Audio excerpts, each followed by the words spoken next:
Big boss OTT का छठा दिन। जैसे कि आप सभी को पता है, बिग बॉस के घर में इस बार ड्यूटीज बांट दी गई हैं और दीपक जी के हिस्से में चॉपिंग की ड्यूटी आई है। दीपक जी बेशक चॉपिंग की ड्यूटी कर रहे हैं, लेकिन किचन के अंदर दीपक जी सबसे अहम रोल प्ले कर रहे हैं। घर के अंदर जितने मेल कंटेस्टेंट्स हैं, वहीं किचन में खाना बना रहे हैं और ऐसे में मेल कंटेस्टेंट्स में दीपक जी ही वो कंटेस्टेंट है जिसे खाना बनाना आता है और वह किचन के पास बैठकर विशाल और नेजी को खाना बनाना सिखाते हुए नजर आ रहे हैं। सारी की सारी रेसिपीज भी, चाहे वो चिकन की हो या पनीर की हो, दीपक जी को ही सिखा रहे हैं। दीपक जी ने घर वालों को एक बहुत बड़ी चेतावनी भी दे डाली।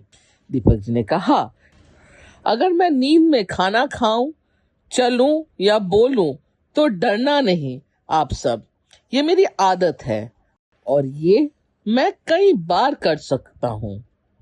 ऐसे में घर वालों ने बताया कि आप बीती रात नींद में कुछ तो बोल रहे थे दीपक जी। दीपक जी ने कहा, ऐसा अक्सर होता है, जब मैं किसी स्टोरी पर होता था तो वो स्टोरी दिन रात मेरे दिमाग में चलती रहती थी और मैं रात को भी उसके बारे में ही बोलता रहता था। शायद यहाँ भी कहीं ना कहीं वही हो रहा है। दीपक जी ने एक बात घर में बहुत अच्छी कही है और वो ये है कि हम लोग पता नहीं कितने दिन तक इस घर में हैं। मैं तो चाहता हूँ कि 5 हफ्तों तक सारे घर वाले एक साथ रहें और एक साथ ही घर से निकले, लेकिन बिग बॉस के पास इतनी सारी ट्रॉफीज नहीं है।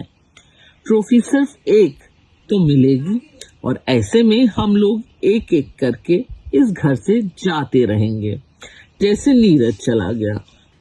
इसीलिए बहुत जरूरी है कि हम लोग एक दूसरे को जाने पहचाने और यही वजह है कि दीपक ने इतने सारे सवाल घर वालों से भी किए और उनके बारे में जानने की कोशिश भी की। दीपक चौरसिया को ऐसे ही देश का सबसे बड़ा पत्रकार नहीं कहा जाता।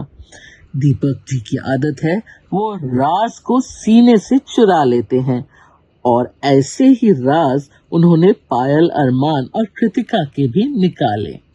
दीपक जी ने बीते दिन घर के अंदर एक ऐसी सभा बैठाई जहां पर दीपक चौरसिया ने पहले तो अरमान मलिक, फिर पायल और फिर कृतिका से उनकी निजी जिंदगी के बारे में सवाल करे।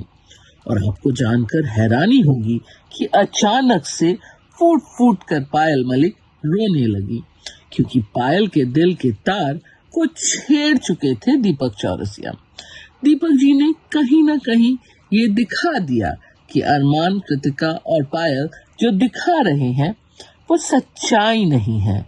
उनके रिश्तों में कुछ तो ऐसा है जिसे वो छुपा रहे हैं। कभी दीपक चौरसिया संजीदा होते हैं तो कभी मजाकिया और कभी घर में बड़ों की तरह घर का और घर वालों का ख्याल रखते हैं, तो कभी मस्ती भी करते हैं और ऐसे ही मस्ती वो सना सुल्तान के साथ भी करते हुए नजर आए। उन्होंने सना से उर्दू की क्लासेस भी ली और उन्होंने टांग भी खींची। आपको बता दे कि इस हफ्ते वीकेंड के वार्ड पर एक और एलिमिनेशन होगा और नॉमिनेशन भी घर में पूरा हो चुका है। यह इस हफ्ते के दूसरे नॉमिनेशन है।